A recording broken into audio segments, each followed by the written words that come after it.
Surely, Mom and Dad would want to live with me more than you, Emma, who's not even able to give them grandkids. We're moving here, so you and your husband should move out already. My pregnant sister-in-law, Karen, patted her growing belly and said these words haughtily. I responded simply, all right. Although Karen seemed pleased with my easy agreement, I was secretly relieved that this might sever our ties. My name is Emma. I've been married to Scott, and we've been trying hard to treat our infertility. I used to work as a childcare worker and loved children more than anything. So when I found out after getting married that I had trouble conceiving, I was deeply shocked. I even told Scott that if he regretted marrying a woman like me, I would understand if he wanted to divorce. But Scott, being the gentle soul that he is, responded, I didn't marry you because I wanted children. I married you because I love you. If we're having trouble having a baby, let's fight this battle together. And so we agreed to start fertility treatments. I often think to myself how lucky I am to have married such an extraordinary husband. Initially, I tried to balance the treatment with my job, but it became too difficult to manage with my job shift work. I also became more sensitive during the treatment period and sometimes found myself crying at the mere sight of little children, thinking that I might never have a baby. Not wanting to burden my colleagues and remembering that Scott had once suggested that I could be a stay-at-home wife if I wanted, I decided to quit my job. So now, while going through fertility treatment, I'm a full-time housewife. Scott's younger sister Karen, who heard about our situation, has 4 children and is currently pregnant with her 5th. Just seeing a pregnant woman can sometimes be difficult for me, given our situation. But Karen, not minding this, comes to our home with her 4 children. Emma, you're a housewife now, right? Why don't you look after my kids for me? I'm really struggling with all these kids on my own. You used to be a childcare worker, right? So take care of my kids for me, will ya? She said and would leave her 4 children with me to go out for beauty treatments and manicures. When I told her it was an imposition, Karen would just say, in this society where people are not having enough children, I, who am raising children, am obviously more admirable, right? You, who can't even have children, should just listen to what I say. It was indeed annoying to look after someone else's kids without getting paid, even if she was my sister-in-law. Despite her grating attitude, I noticed her children actually wanted to spend time with their mother. When they asked me when their mom was coming back, it always broke my heart to respond, I wonder when. Of course I let Scott know about how Karen was leaving her children with me while she spent time on her beauty treatments. Scott, furious, confronted Karen over the phone, but Karen simply said, Emma should be happy to be around kids since she can't have any of her own. She used to be a childcare worker, so she likes kids. It's not a big deal. In response to this, Scott confronted Karen's husband, Rob, about the issue. However, Rob, agreeing with Karen's perspective, refused to help, saying, Our kids seem to like Emma, and it really helps us out. If Emma gets pregnant, we won't ask her to look after our kids anymore. I mean, we heard it might not happen, but until then, please help us out. Karen is exhausted from child rearing, and since Emma is a housewife, she should be able to help us. Scott told me that if Karen ever came over, I could send her away. However, her 4 kids would run straight to the back room without a word of greeting as soon as they set foot in our house. Karen would just say, Well then, take care of them for today, and leave her kids behind before I could even protest. One day, Karen unexpectedly came into our house.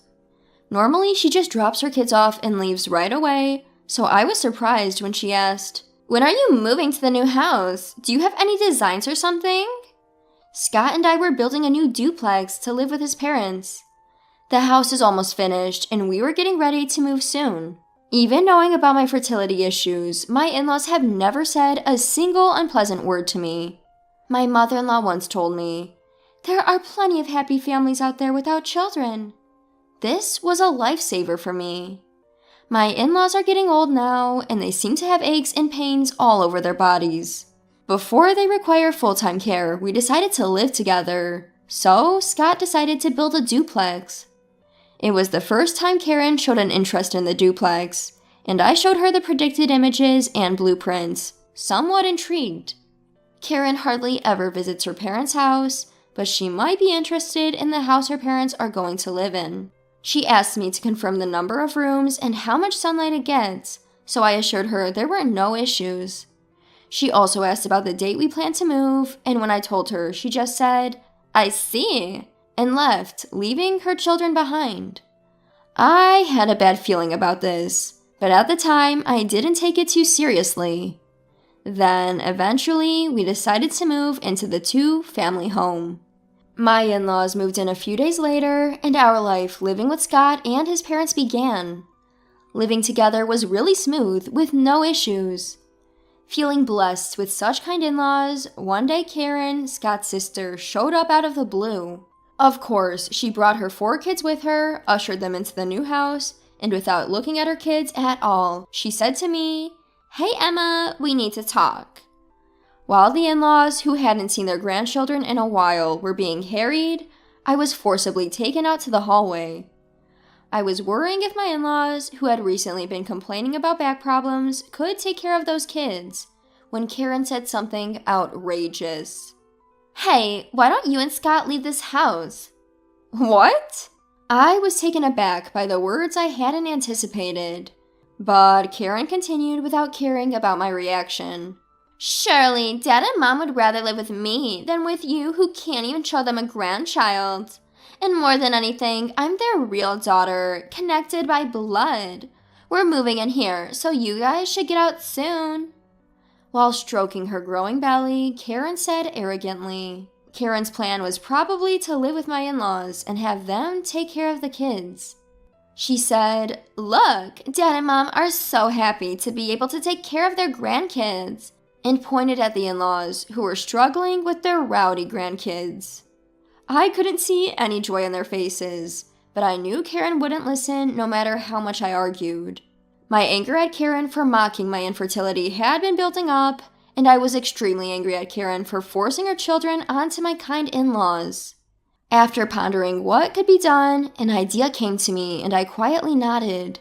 "Okay, we'll move out." Karen happily set the schedule for when we would move out and when they would move in, and left the kids behind again, but I felt relieved thinking this was a chance to sever ties with Karen. Time passed, and the day came when Karen's family moved into the two-family house that Scott had built.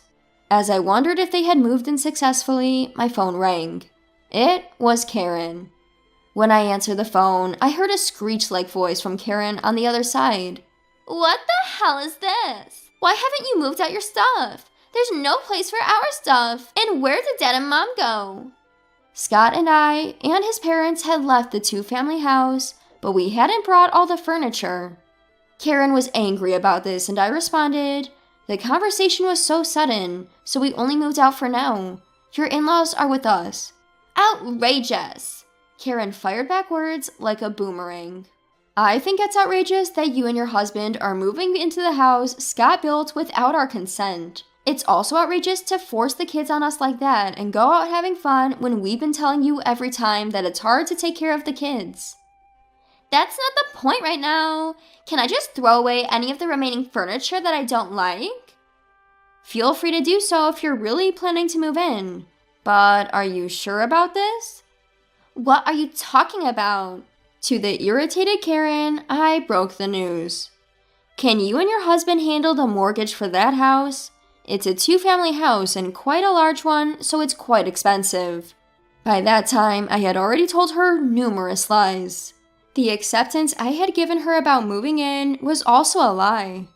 There was no way I could agree to Karen trying to take over the duplex that my husband Scott had built.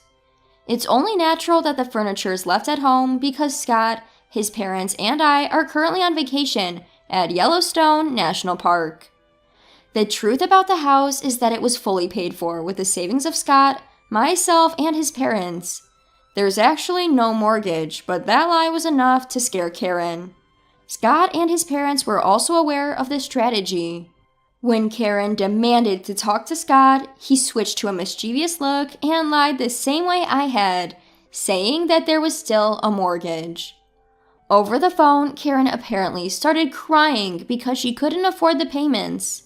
She decided to return to her previous home with her husband Rob and their children after being told by Scott that she could still back out and that we were also returning home. Upon returning to our home, which had just narrowly avoided being taken over by Karen, she immediately stormed over in a fury. "You never told us there was still a mortgage. Why did you keep it from us?" Karen yelled at us. When I casually replied, "Because you never asked," Karen's face turned even redder. "The kids were so happy, thinking this house would be ours. You've disappointed them too. That's why you can't get pregnant. You need to make up for it by properly taking care of the kids. Even though playing with the kids is no big deal, it's better than doing nothing." Listening to Karen's rant, my normally quiet mother-in-law stood up and slapped her on the cheek. Surprised that my usually calm mother-in-law had reacted so strongly, she then addressed Karen with an unexpectedly sharp tone. "You can't even handle that no big deal task of playing with the kids instead of dumping it on Emma. You were planning to move into this duplex just to force your childcare responsibilities onto us, weren't you? I was willing to help if you were struggling to raise your children alone, but who would want to assist a daughter who offloads her parenting duties onto others and acts all high and mighty? Leave this house immediately and don't ever come back." "Aren't you on my side, Mom? I'm your real daughter, aren't I?" In response to Karen's half-crying words, my always quiet father-in-law spoke up. "It's because you are our real daughter that it's so disgraceful. I even feel guilty for raising such a selfish daughter. I've heard from Scott you've been ridiculing Emma for her difficulty in having a baby. That's something no one should do." Karen glared at me fiercely. I felt a slight pity for Karen, who would be alone from now on, as I opened the front door for her. "As both your mother and father have said, please leave. I don't intend to help with your child's care anymore, so please do your best." "You people are monsters!" Karen left the house in tears, and after that, she never set foot in our house again. When Karen came to our house, Scott was out at work. He got a call from her later. It seems it was hard to understand Karen's words as she was sobbing uncontrollably, but apparently her household was already in dire financial straits. Karen had been spending money on beauty salons and manicures, while Rob had been squandering money on lottery tickets. Karen, now running out of savings, apparently thought moving into the duplex that Scott had built would save them from paying rent and utilities. When Karen asked Scott, who earns considerably more than the average income, for financial help, he couldn't forgive her for ridiculing my infertility. Scott told her that all they had to do was cut back on beauty treatments and lotto tickets, but Karen cried, saying she didn't want to. There was no way he could financially aid such an arrogant person, even if she was his real sister. Eventually, Rob ran out of money to buy lottery tickets and had to take a side job after his main work to make ends meet. Karen also lost her money to spend on beauty treatments. She used to look quite put together, but a few months after a falling out with Scott, she was almost unrecognizable. When we bumped into her, Scott had to point out, "Isn't that Karen?" before I realized it was her. Still, her kid seems lively and happy around her, and that was a good thing. And here's the miracle part of the story. I found out that I'm pregnant, with twins nonetheless. I couldn't stop my tears when the doctor told me. Scott, who had come with me, also cried out of happiness as we shared our joy together. My in-laws were also thrilled that they were finally going to have the child we'd always wanted.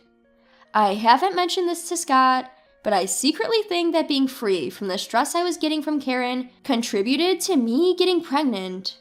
I feel gratitude and nothing else when I think about how Scott and my in-laws chose to stand with me, not Karen, and because of that, I was blessed with 2 lives. Nowadays, I hope from the bottom of my heart that the babies in my belly will be born healthy.